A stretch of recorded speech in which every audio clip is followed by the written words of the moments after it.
Coliseu de Roma.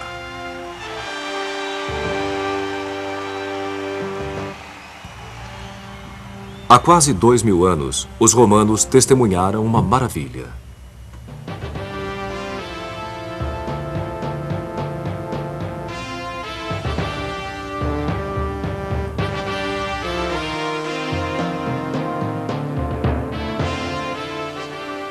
Aqui, onde o imperador Nero havia construído um palácio suntuoso com um lago artificial, um novo imperador, Vespasiano, quis deixar sua herança.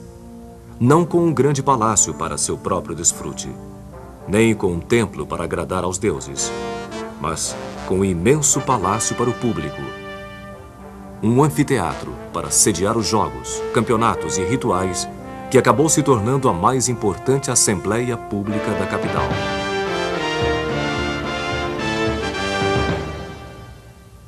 Vespasiano conhecia o valor da atividade de relações públicas. Quando ele assumiu o poder em 69 d.C., herdou uma cidade em ruínas. Um enorme incêndio havia destruído grande parte de Roma anos antes. O corrupto Nero, entre outros, havia irresponsavelmente esvaziado as reservas do tesouro, e o Senado romano estava espalhado em campos hostis depois de 2 anos de guerra civil.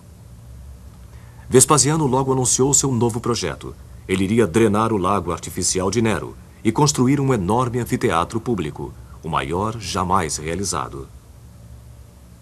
Ele o batizou de Anfiteatro de Flávios, em homenagem a seu nome de família. As gerações seguintes passaram a chamá-lo de Coliseu, uma referência às suas proporções colossais. Graças a seu tamanho e a seu trabalho de engenharia, foi considerado o monumento mais ambicioso do mundo antigo.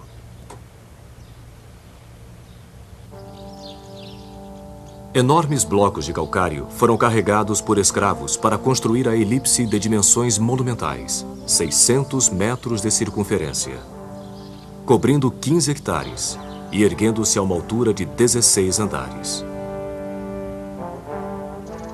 Primeiramente, foram erguidos os arcos e os pilares, e em seguida as paredes laterais foram sendo construídas, preenchendo os espaços vazios com uma rocha vulcânica muito leve chamada Pedra Pomes. Com lugar para 50.000 espectadores, o Coliseu equivale aproximadamente à metade do tamanho do Maracanã. Os construtores de estádios de hoje em dia ainda se baseiam no sistema engenhoso de entradas e passagens primeiramente utilizado no Coliseu.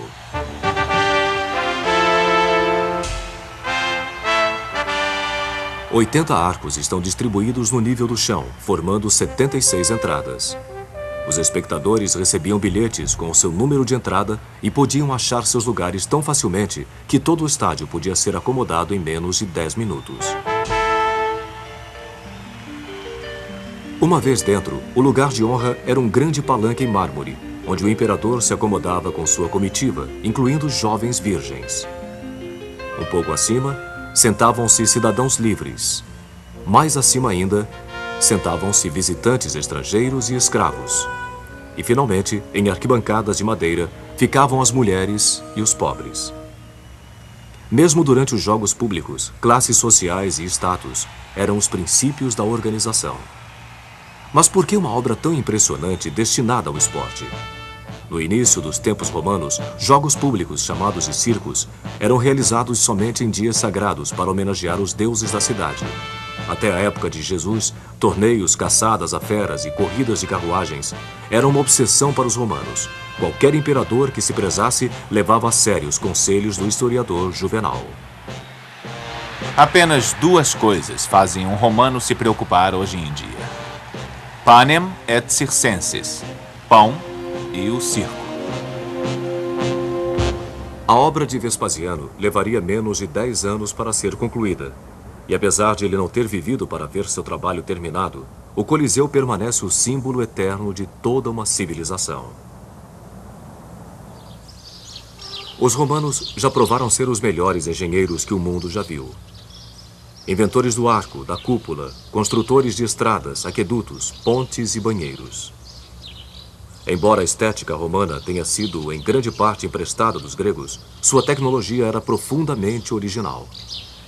Lá perto, no Panteão, Uma gigantesca abóbada de concreto parece flutuar suavemente no espaço.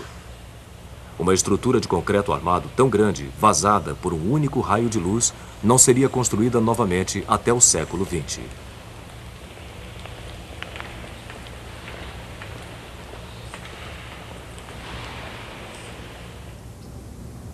Definitivamente, o Coliseu provou ser a maior herança arquitetônica de Roma. No entanto, o que o monumento tinha de magnífico chocava-se com o que de cruel acontecia dentro dele. Espectadores ficavam em torno da arena central, onde era espalhada areia para cobrir o sangue derramado no ritual dos jogos. No dia da inauguração, no ano 80, o novo imperador Titus, filho de Vespasiano, inaugurou o anfiteatro com uma caçada a feras selvagens. Em apenas um dia, 5.000 animais foram condenados à morte. Estes rituais sangrentos de celebração poderiam durar mais de 3 meses. Animais exóticos eram trazidos de regiões distantes para o Coliseu, onde eram mantidos em celas localizadas no nível subterrâneo, que podem ser vistas ainda hoje.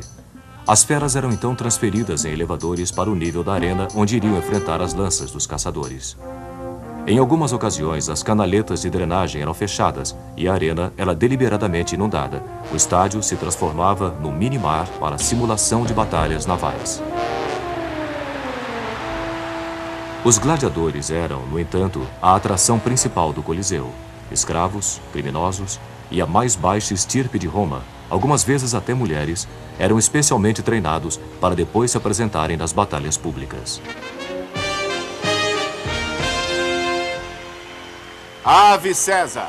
Nós que estamos prestes a morrer vos saudamos.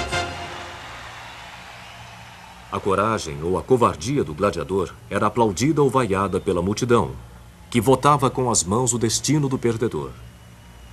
De acordo com alguns historiadores, polegares para cima ou uma onda de lenços abanando significavam que o gladiador viveria e poderia até mesmo se tornar um homem livre.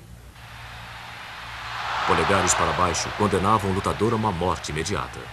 Por 325 anos, o Coliseu testemunhou inúmeros espetáculos assustadores como estes, e pode ter sido também o lugar onde o martírio dos cristãos perseguidos acontecia. Finalmente, em 404 d.C., todo o sacrifício público em Roma foi banido pelos imperadores cristãos no poder, e o Coliseu, danificado por terremotos e tempestades, se transformou em ruínas.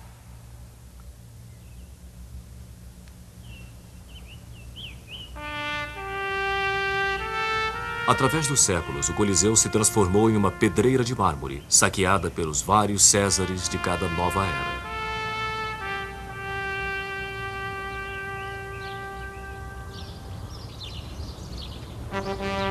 Mas o triunfo dos engenheiros continuou de pé, um símbolo fantasmagórico do Império Romano, tanto em sua maior exaltação quanto em sua maior depravação.